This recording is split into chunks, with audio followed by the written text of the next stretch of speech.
मैं पूजा दुबे, आप देख रहे हैं फास्ट न्यूज इंडिया।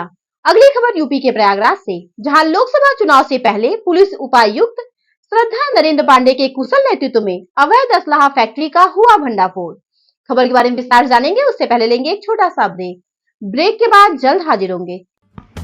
इस खबर के प्रायोजक हैं फास्ट को। जल्दी हो जाना तो फास्ट को बुलाना। बाइक से लेकर लग्जरी कार, सेल्फ ड्राइव पर उपलब्ध।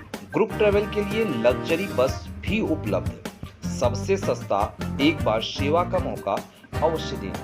व्हाट्सएप करें 9044808808। ब्रेक के बाद आप सभी का स्वागत है। खबर यूपी के प्रयागराज से, जहां पुलिस कमिश्नरेट में यमुनानगर की नैनी थाना पुलिस को सोमवार को बड़ी कामयाबी मिली। लोकसभा चुनाव के पहले एसओजी यमुनानगर और नैनी थाना पुलिस ने एडीए की कांसीराम कॉलोनी में अवैध असलाहा फैक्ट्री का भंडाफोड़ किया। एसओजी यमुनानगर और नैनी थाना पुलिस ने संयुक्त रूप से कार्रवाई करते हुए 5 अभियुक्तों को भी गिरफ्तार किया। लोकसभा चुनाव के मद्देनजर अपराधियों के खिलाफ चलाए जा रहे अभियान के तहत अवैध असलाहा फैक्ट्री का खुलासा हुआ। पुलिस के मुताबिक चुनाव के दौरान अशांति फैलाने के लिए असलहों को खपाने की भी तैयारी हो सकती थी। डीसीपी यमुनानगर श्रद्धा नरेंद्र पांडे के मुताबिक नैनी थाना क्षेत्र में एडीए की कांसीराम कॉलोनी की जर्जर बिल्डिंग में अवैध असलाहा फैक्ट्री की सूचना मिल रही थी। उनके मुताबिक फैक्ट्री ज्यादा पुरानी नहीं थी, हाल में ही यहाँ पर असलहे बनाने का काम शुरू किया गया था। पुलिस ने असलाहा फैक्ट्री की सूचना पर कांसीराम कॉलोनी में छापेमारी की, जिसमें 5 अभियुक्त अतुल सोनकर, विजय कुमार सोनकर, मोहम्मद फैजान, विकास गुप्ता और मोनू भारतीया को पुलिस ने गिरफ्तार किया।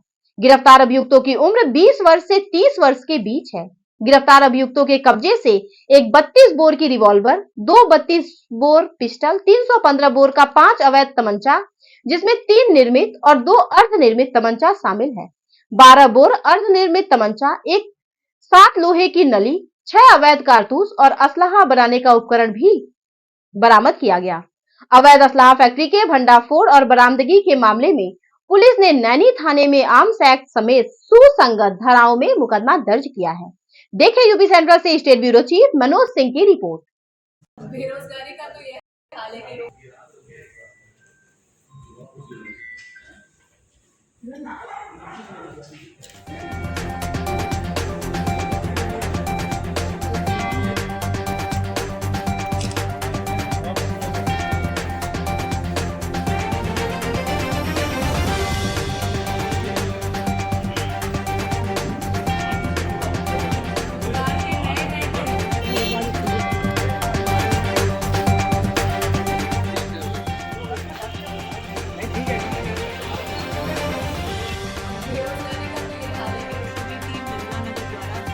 अवैध असलहा निर्माण करने वाली फैक्ट्री को पकड़ा गया है। इसको जो काशीराम कॉलोनी है एडीए चौकी के अंतर्गत वहां से पकड़ा गया है, जिसमें कि हमें एक अच्छी बरामदगी मिली है, जिसमें कि एक रिवॉल्वर 312 बोर और 2 पिस्टल 312 बोर। इसके अलावा 5 तमंचे बरामद हुए हैं 312 बोर के, जिसमें से कि 3 पूर्ण तरह से निर्मित हैं और 2 जो है अर्धनिर्मित हैं। इसके अलावा 12 बोर का एक अर्धनिर्मित तमंचा, 7 नलियां जिनसे कि बनाए जाते हैं तमंचे, और कुछ और जो वस्तुएं प्रयोग होता है जिनका तमंचों को बनाने में, ये सारी चीज़ें बरामद हुई है। 5 लोगों को हमने अरेस्ट किया है, जिसमें से कि कुछ जो निर्माणकारी थे वो लोग थे और कुछ लोग ये थे जो हैंडलर थे, इसको सप्लाई करते थे।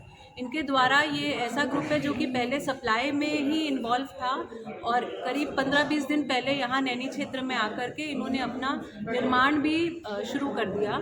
तो ये एक बड़ी सफलता है नैनी पुलिस टीम की, यमुनानगर टीम की, एसओजी की, और हम लोग इसमें और भी कार्य करते हुए इनका बैकग्राउंड क्या है, कहाँ ये सप्लाई करते थे, करीब 1 डज़न लोगों के नाम हैं हमारे पास ऑलरेडी जिन्हें ये सप्लाई करते थे, और इन्हीं लीड्स के साथ हम आगे इस क्राइम को और बेटर वर्कआउट करेंगे, जिससे कि चुनाव के समय में और इन जनरल भी हमारे डिस्ट्रिक्ट में कोई भी अराजकता ना फैला पाए।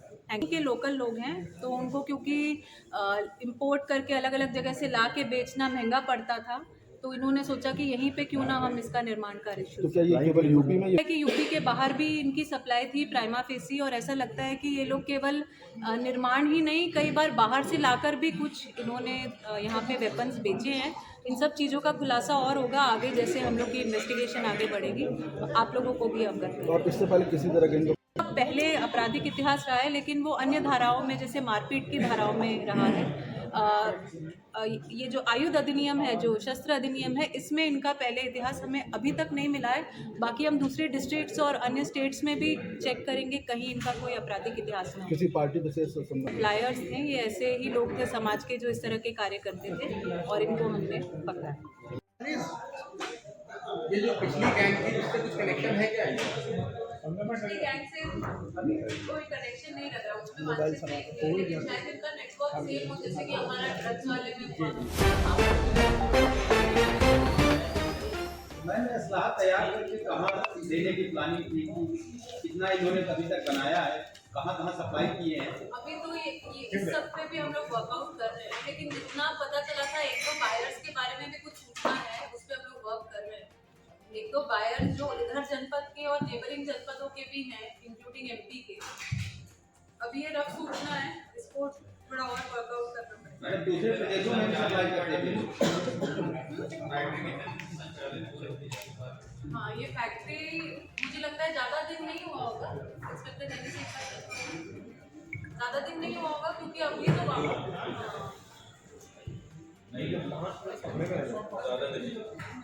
अच्छा, ये क्वेश्चनिंग इतना नॉर्मल है।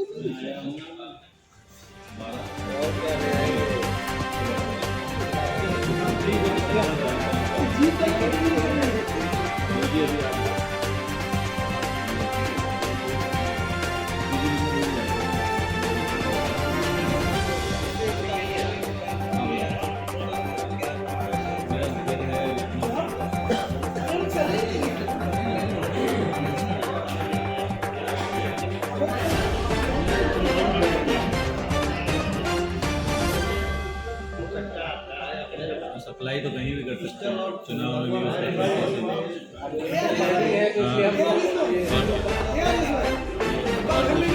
सकते हो।